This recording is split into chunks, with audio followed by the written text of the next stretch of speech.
अल्लाह माफ़ फरमाए, आजकल हमारे यहाँ भी कुछ जगहों पर ऐसे हालात हैं, वहाँ पर भी अजीब किस्म के मेले जहाँ पर गंद होता है, शरीयत की खिलाफ वर्जी होती है। एक है रौनक का होना, लोग वहाँ जाते हैं, अल्लाह वालों के पास जाते हैं, मिज़ारात पर जाते हैं और वहाँ बैठ के अल्लाह का जिक्र करते हैं।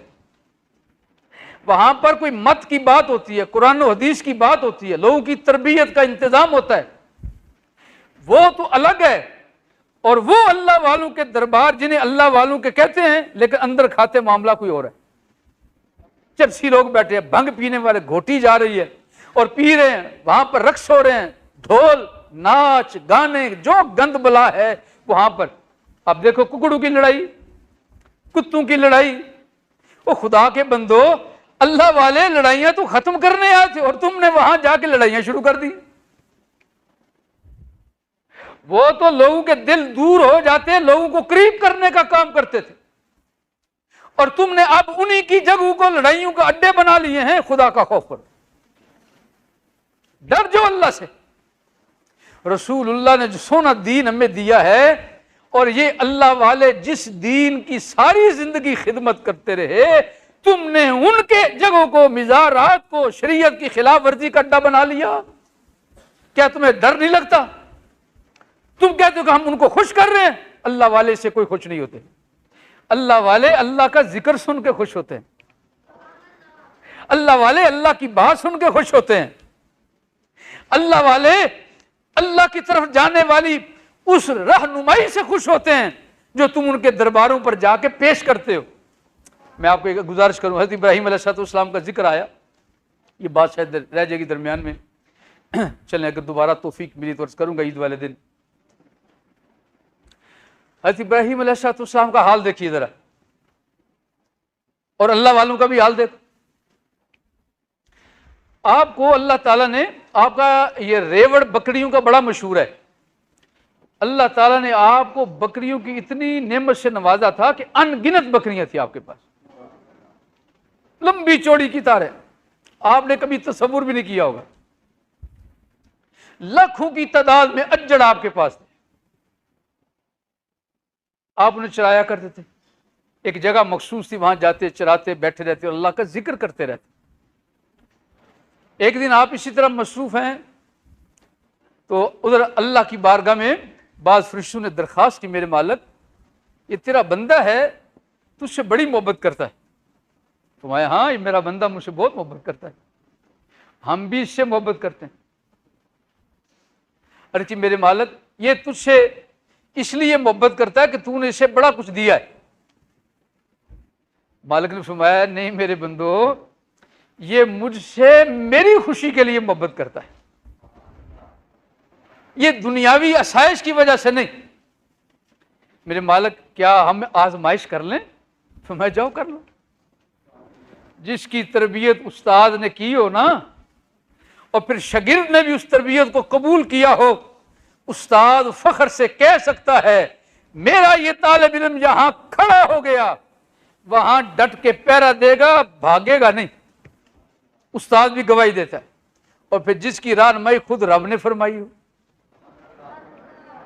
और रहनुमाई करने वाला खालिक और मालिक हो, और रहनुमाई कबूल करने वाला खलीलुल्लाह जैसा बंदा हो, फिर उसका हाल क्या होगा? मालिक ने फरमाया, जाओ जाके आजमाइश करो। आगे इंसानी शक्ल में तो जहां हज़रत इब्राहीम अलैहिस्सलाम तशरीफ फरमा थे ना, वहां आके ऊंची आवाज से कहा, अल्लाहु अकबर।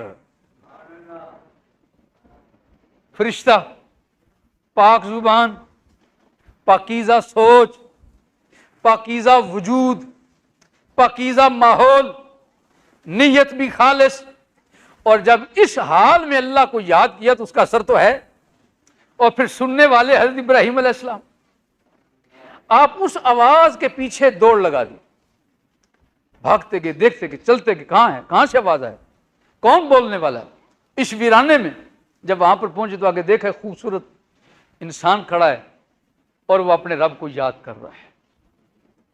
आपने फरमाया, जरा दोबारा मेरे रब का नाम लो जो भी तूने लिया था और जिस मोहब्बत से लिया था। कहने लगे, वो तो मैंने अपनी मर्जी से लिया था। फरमाया दोबारा ले लो। कहना नहीं, अब आपके मुतालबे पर लूंगा। अब मुतालबा आपका है, तलब आपकी है, चाहत आपकी है, तो जब आपकी चाहत की वजह से मैं दोबारा लूंगा तो ऐसा करने पर मैं आपसे कुछ लूंगा, हाँ, बगैर मुआवजे के नहीं करूंगा ये काम। कहने लगा अच्छा, तो अच्छा तू ही बता इसके बदले में क्या लेगा। कहने लगा वो फरिश्ता कि मैं इसके बदले में आपसे आधा रेवड़ लूंगा।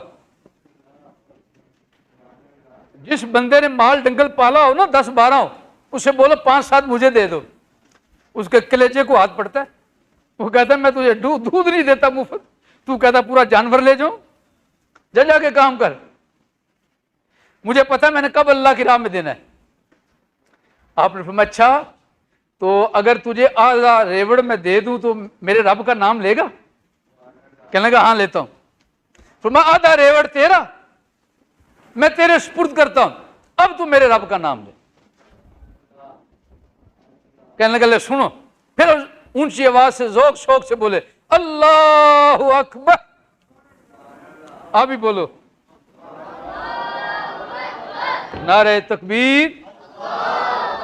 यूं समझो उसने नारा लगाया और नारे का जवाब दिया, क्या दिया, अल्लाहु अकबर।